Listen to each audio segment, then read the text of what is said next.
Ang ikalawang hapis ng mahal na Birheng Maria, ang paglisa ng banal na pamilya patungong Ehipto dahil sa pagtugis ni Herodes. Magbasa mula sa Ebanghelyo ayon kay San Mateo.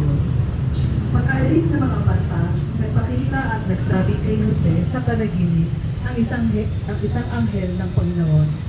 Magbangon ka, dalhin mo agad sa Ehipto ang mag-ina, sapagkat nahanapin ni Herodes ang sanggol upang patayin. Kaya dali-dali bumaan si Jose at ng gabing iyo'y dinala sa Ehipto ang mag-ina. Nangyari ito upang matupad ang sinabi ng Panginoon sa pamamagitan ng propeta. Tinawag ko ang aking anak mula sa Ehipto.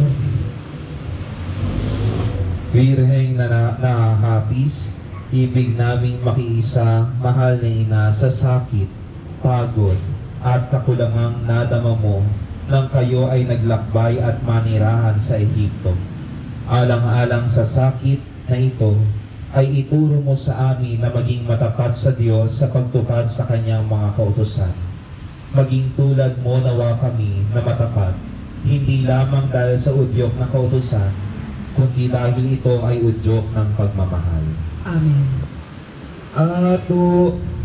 Ato ng pinatahan sa Ehiptong kaharian, pagkat-ibig pagugutan,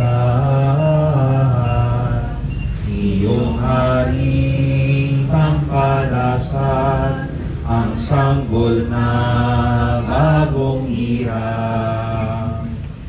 Nang matalastas na ito ni Joseph dakilang santo, kumuha na isang asno